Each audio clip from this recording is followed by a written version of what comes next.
before had he felt himself get hurt. He could have lost an arm and felt nothing. That and another major disorder he had faced was the one that deemed him many insulting nicknames in the short time he attended grade school. Before he was moved to homeschooling was his Tourette syndrome, which caused him to tick and twitch in ways he couldn't control. He would crack his neck uncontrollably and twitch every once in a while. The kids would tease him and call him Toby and mock him with exaggerated twitching and laughing. It got so bad he turned to homeschooling. The clothes he had worn before were so shredded and blood-stained that they weren't wearable anymore. The right side of his face bared a few cuts, along with his split eyebrow. His right arm was bandaged up all the way up to his shoulder, which had been shredded when his right side had hit the shattered glass. His injuries appeared to be painful, when really he couldn't feel a thing. He never could feel a thing. That was just one of the glories of being him. One of the many challenges he had to face growing up was growing up with a rare disease that caused him to be completely numb towards pain. Never before had he felt himself get hurt. He could have lost an arm and felt nothing. That and another major disorder he had faced was the one that deemed him many insulting nicknames in the short time he attended grade school. Before he was moved to homeschooling was his Tourette syndrome, which caused him to tick and twitch in ways he couldn't control. He would crack his neck uncontrollably and twitch every once in a while. The kids would tease him and call him Toby and mock him with exaggerated twitching and laughing. It got so bad he turned to homeschooling. It was too hard for him to be in a calming learning environment with seemingly every kid poking, or more like stabbing, fun at him. Toby stared blankly at the window. His face was empty of any depictable emotion, and every few minutes his shoulder, arm, or foot would twitch. Every bump that the car tires hit made his stomach turn. Toby Rogers was the boy's name, and the last time Toby remembered riding a car was when it crashed. That's all he thought about, unconsciously, replaying everything he had remembered before he blacked out over and over again. Toby had been the lucky one, when his sister had been so lucky. When the thought of his older sister came, he couldn't help but let his eyes begin to tear up. The horrible memories replayed in his mind, her screaming that had been cut off when the front of the car was smashed in. It all went blank for a moment before Toby opened his eyes to see his sister's body, her forehead pierced with glass shards. Her hips and legs were crushed under the force of the steering wheel, her torso pushed in from the late inflated airbag. This was the last thing he had seen of his dear old sister. The road home continued on for what seemed like forever. It took so long to get home due to his mother wanting to avoid passing the site of the crash.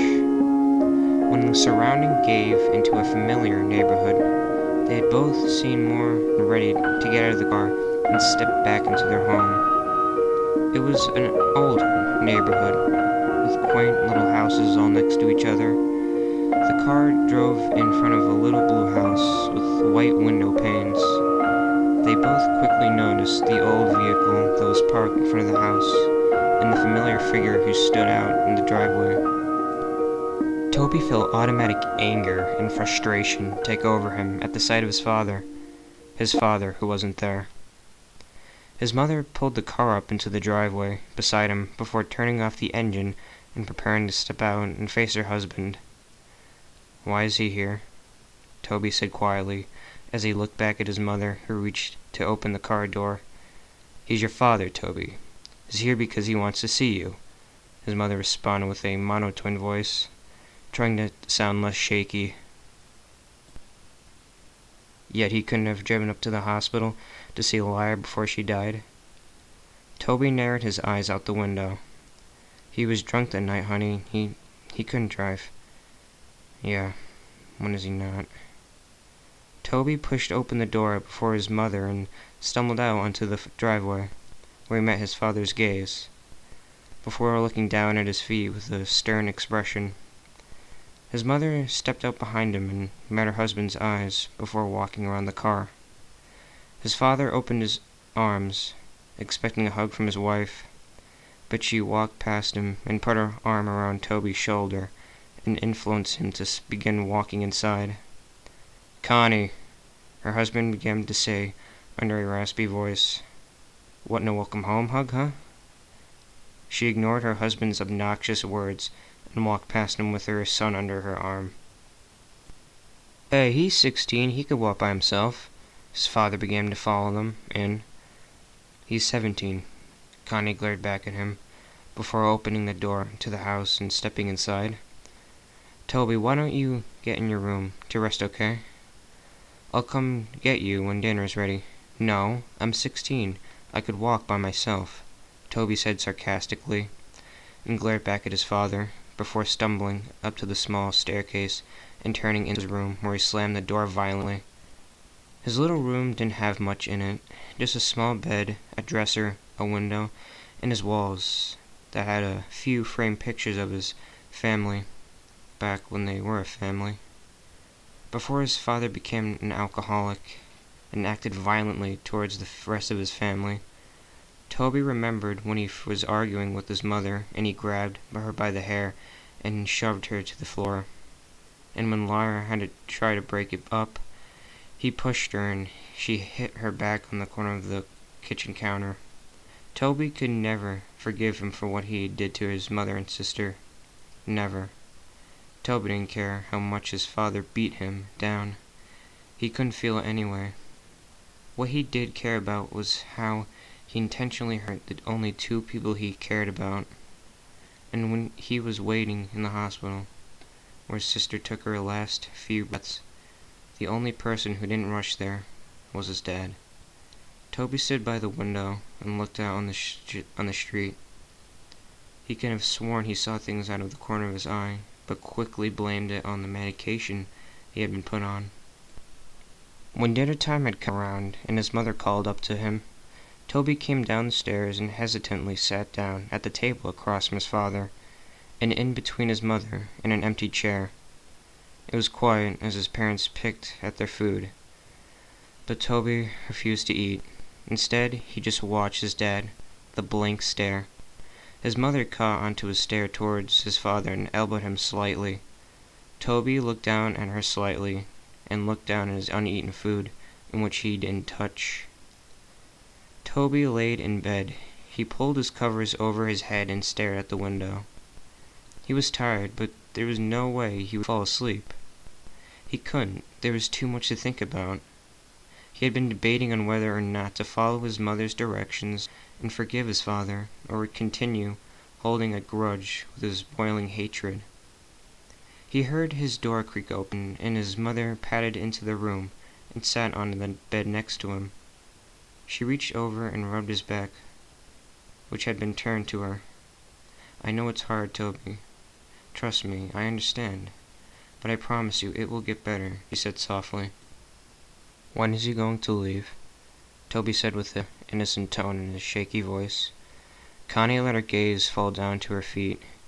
I don't know, honey. He's staying as far as I know," she replied. Toby didn't respond. He just continued to look forward at the wall, holding his damaged arm near his chest. After a few minutes of silence, his mother sighed before she leaned in to kiss his cheek and stood up to walk out of the room. "Good night," she said as she closed the door. The hours passed slowly, and Toby couldn't quit tossing and turning.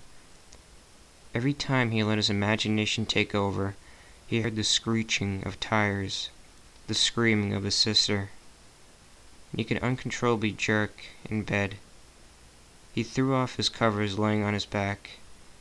He pulled the pillow over his face and cried into it. He could feel his chest rise and fall as he let out each shaky breath as he cried. He could hear his own pitiful weeping. He would have been screaming and crying if he didn't press his pillow over his face. After a few seconds, he threw the pillow off his face, as well as sat up and hunched over, holding his head and breathing roughly, tears streaming from his eyes. He couldn't help but cry. He tried to keep it in, but he couldn't help but whine and whimper as he sat there shaking. He inhaled before he stood up and walked around his bed to the window and peered out, taking deep breaths, trying to calm down. He rubbed his eyes and looked out the group of tall pine trees across the street. He stopped suddenly, and his gaze slowly centered on something standing under the streetlight. He heard ringing in his ears, and he couldn't look away. The figure stood beside the streetlight, about 2 feet shorter than it, long arms draped at its sides as it stared up at him with non-existing eyes. The figure had no features whatsoever, no eyes, no mouth, no nose, yet it held Toby's hypnotized stare, seemingly peering into his very being. The ringing in his ears grew louder and louder. Each second he stared before suddenly it all went black. The next morning, Toby woke up in his bed. He felt different. He wasn't tired at all, and when he consciously woke up, it felt like he had been lying there, awake for hours. He had no thoughts flowing through his mind. He sat up slowly and stumbled over to the wall. But when he stood up, he automatically felt dizzy. He stumbled to the doorway and walked down the stairs. His parents were sitting at the table. His father was in tune with the small TV that sat on the countertop, and his mother reading the newspaper. She quickly looked over when she felt Toby's presence looming behind her. "Well, good morning, sleepyhead. You've been sleeping forever," she greeted him with a hesitated smile. Toby slowly looked over at the clock and noticed that it was 12 p.m. "I made you breakfast, but it got cold. I was willing to wake you, but I felt you needed sleep."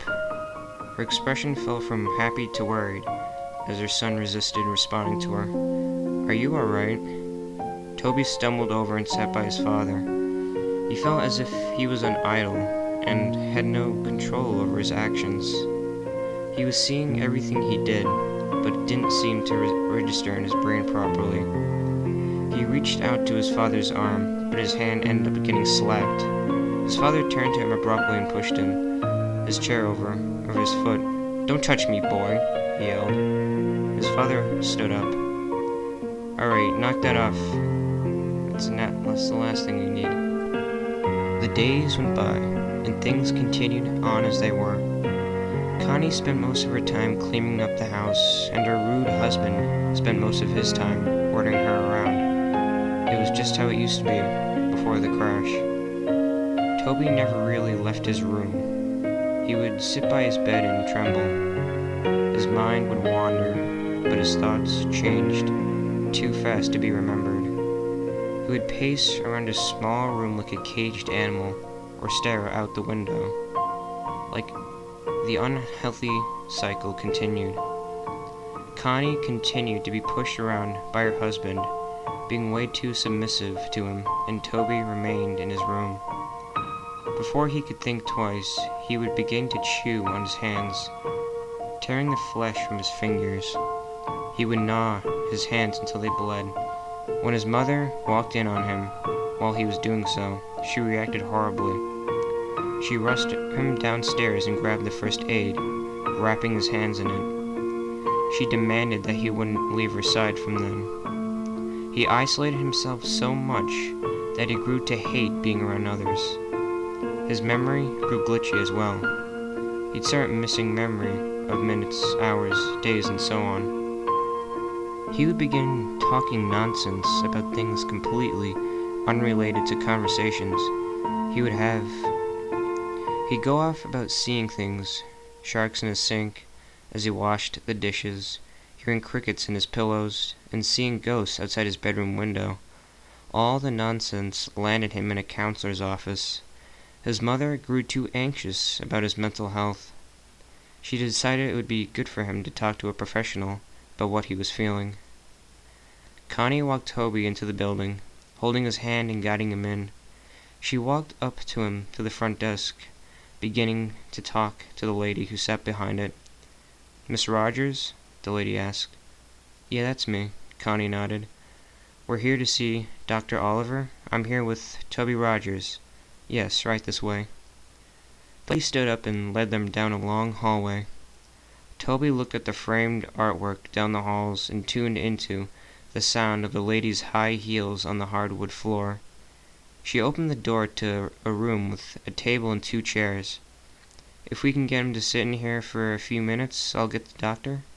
She smiled and held the door open. Toby stumbled into the room and sat down at the table. He looked over at his mother and the lady before the door slowly shut behind them.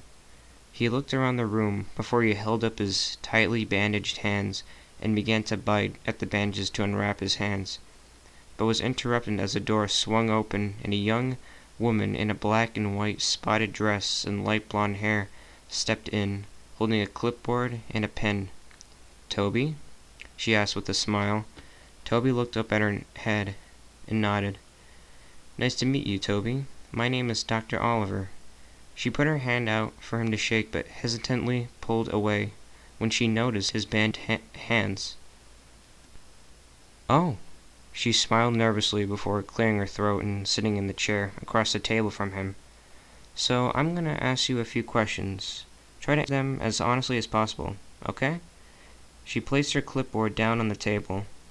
Toby nodded slowly and held his restrained hands in his lap. "How old are you, Toby?" 17, he responded quietly.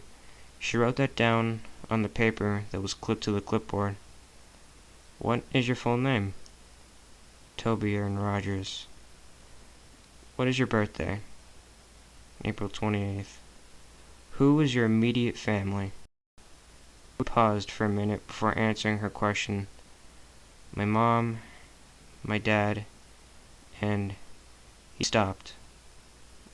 My sister." "I heard about your sister, dear. I'm really sorry." Her expression faded into a sad, pity-filled look. Toby nodded. "Do you remember anything from the crash, Toby?" Toby looked away from her. His mind went blank for a moment. He looked down at his lap and in the surrounding. He heard a faint ringing sound. His eyes widened and froze in his place. "Toby?" the counselor asked. "Toby, are you listening?" Toby felt a shiver go down his spine until he froze once again and slowly looked out the little window through the door where he saw it. A dark, featureless figure peering in at him. He stared, eyes widened, the ringing growing louder and louder until suddenly the loud voice of the counselor broke his trance. "Toby!" she yelled. Toby jumped and fell sideways out of his chair and back into the corner. Dr. Oliver stood up, holding her clipboard to her chest, a surprised look in her eyes. Toby met her eyes again, his breath hitching as he twitched. That night, Toby laid in bed, his eyes dazed as he stared up at his ceiling. He could feel himself beginning to doze off when he heard the scattering of footsteps down his hallway. He sat up and looked towards the doorway, his door wide open. There was no light. Everything was lit by the luminescent blue glow of the moon through his window, leaving a cold lighting. He stood up and slowly made his way towards the doorway, when the door, which was previously wide open, slammed in his face. He gasped and fell back. He was out of breath when he hit the ground and he began breathing heavily. His eyes was wide open. He waited for a few seconds before getting back on his feet. He reached out and grasped the door, cold handle with his bandaged hand, and creaked it open. He looked out into the dark hallway and tiptoed out of his room. The window at the end of the hallway lit up the darkness with blue moonlight as he padded his way down. He could hear footsteps rustling around him, and faint giggling lit by the pitter-patter of small feet, which sounded like a child had run in front of him, giggling and running around. The hallway was a lot longer than he had remembered. It seemed endless, like the ride home from the hospital. He heard a door creak in front of him. "Mom?" he called out in a shaky voice. Suddenly, a door slammed behind him, and he jumped and turned around. Behind him, he heard a long, eerie groan from behind him. That sounded to croak right in his ear. He turned around as fast as he could and was suddenly face to face with none other than his dead sister. Her eyes were clouded white, her skin pale, and the right side of her jaw only dangling on by tissue and muscle, glass protruding from her forehead, and black blood leaking down her face. Her blonde hair pulled back in a ponytail as it always was, wearing a gray t-shirt and athlete shorts, which were dirty and spotted with blood. Her legs were bent in ways that they shouldn't be. She stood emitting a long, croaking noise, only an inch away from Toby's face. Toby yelped and fell back. Ah! He started to crawl backwards away from her, not able to break the eye contact he had with her. Blank, dead eyes. He dragged himself backwards until he backed up into something. He stopped for a second. Everything was dead, silent, except for his heavy breathing and crying. He slowly looked up to meet the blank face of a tall figure that had stood over him. Behind the tall, dark mass were rows of children, looking to range from 3 to 10 years. Their eyes completely black, and dark blood leaked from their eye sockets. He screamed and stood up as fast as he could, only to be tripped by dark black tentacles that wrapped around his ankle. He fell straight in his stomach and got the wind knocked out of his chest. He tried to scream out, but he couldn't make a sound. He wheezed out before it all went black. Toby woke up with a start. He screamed out and sat up as fast as he could, completely out of breath. He wheezed out and held his chest with his bandaged hands. It was just a dream. Just a dream. He laid back down on his bed and rolled over on his side. It felt like a giant weight had been lifted off his chest as he took in deep breaths. He stood up and padded over to his window. He saw nothing. Nobody was out there. No ghosts, no figures, nothing. He heard the rustling and coughing of his father out the doorway. His father was closed. He walked over and opened it, looking out into the hallway once again. He padded down the hallway and into the kitchen, where he found his dad, standing having a smoke in their living room. Toby waited a second and watched him. From around the corner, before a burning feeling started deep in his chest. Deep, boiling anger took over him. He heard the little imaginary voices in his head. Do it, do it, do it, they chanted. He turned away and held his arms. He felt like he actually had control over himself, unlike he did for the past few weeks since he got home from the hospital. He had actually complete thoughts for just moments before they were clouded by the chanting of the little voices in his head. Kill him. He wasn't there. He wasn't there. Kill him. Kill him. They continued on. Toby trembled. No. No, he wasn't going to do it. What, was he going crazy? No, he wouldn't kill anyone. He can't. He hated his father, but hated. No way was he going to kill him. That was it. The last thought he had, before he fell into an idle state once again. The influence of the voices in his head was too much. He began to slightly walk up behind his father. He reached over the counter to the knife holder in the kitchen and pulled out the largest knife that had been resting in the case. He gripped it in his hand. He felt a sensation take over his chest. He let out a snicker.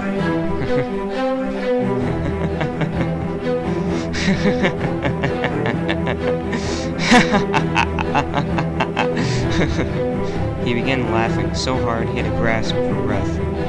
His father turned around abruptly before he felt a brute force shove him to the floor. He grunted as the hair was knocked out of him. What? He looked up at the boy who stood over, grasping the kitchen knife in his hand. Toby, what are you doing? He went to sit up and put arms in front of him in self-defense, but before he knew it, Toby was on top of him. He went to grab at his neck, but his father reached out and blocked his hand by grabbing onto his wrist. Stop! Get off me, you little fucker!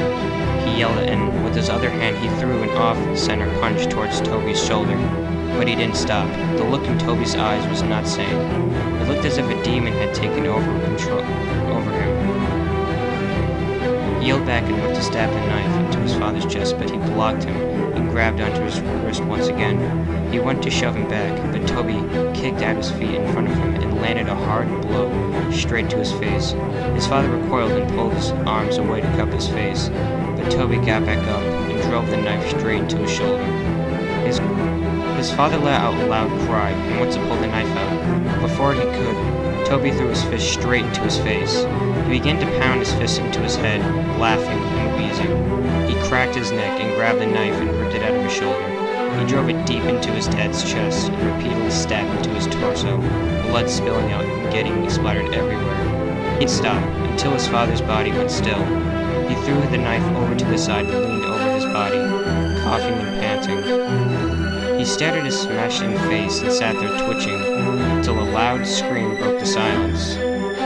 He looked over to see his mother standing a few feet away, covering her mouth, tears streaming down her eyes. "Toby!" she screamed. "Why did you do that?" she cried. "Why?" she screamed. Toby stood up and began to back away from his father's bloody corpse. He began to back out of the kitchen. He looked down at the blood-soaked bandages on his hands and looked up at his mother one last time before he turned and ran out of the house. He ran into the garbage and slammed his hand against the control panel on the wall and pushed the button to open the garage door. Before he ran out of his father's, 2 hatchets that had been hanging on the tool rack above a table of full jars filled to the brim with old, rusted nails and screws. One hatchet was new. It had a bright orange handle and a shiny blade. The other was old, with a wooden handle and an old, dull blade. He grabbed both and looked down at the table, and his eyes met a box of matches, and under the table was a red gasoline tank. He held both of the hatchets in one hand and grabbed the matches and gasoline before running out of the garage, down the driveway and up the street. As he approached the street light that he could see out of his own bedroom window, he heard police sirens into the distance. He turned around and the red and blue flashing lights came rushing down the street. Toby stood for a second before he pulled out and opened the cap in the gasoline tank and ran down the street, spilling gasoline all over the street after him, and he turned to run to the trees. He poured the last bit of gasoline out before he reached into his pocket and pulled out a match.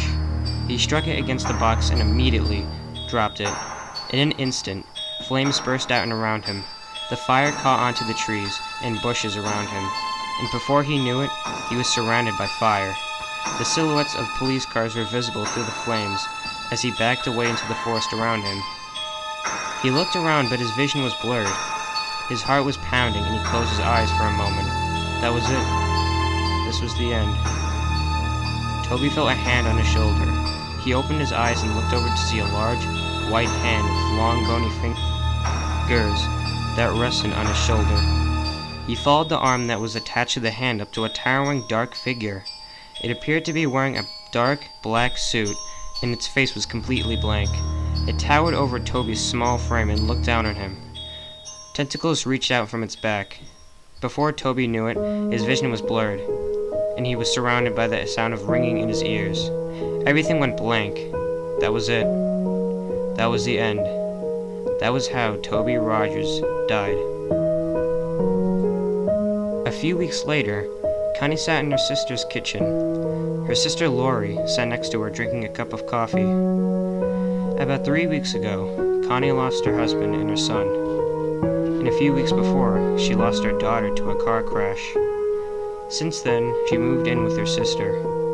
The police were keeping her busy. They had just finished cleaning up the case, and the story had been released 2 weeks ago, and the focus of the new world seemed to have shifted to completely new stories.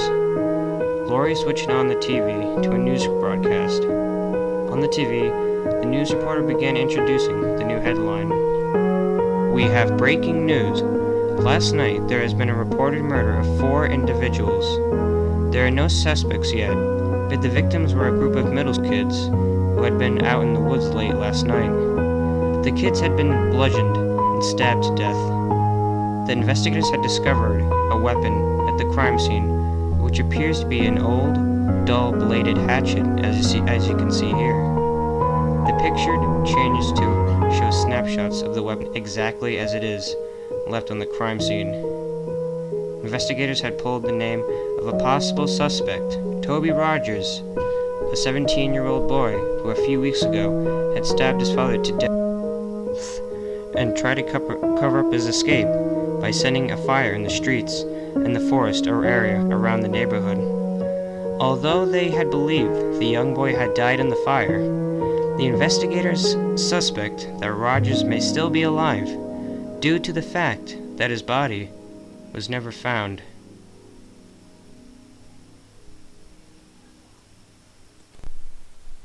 The long road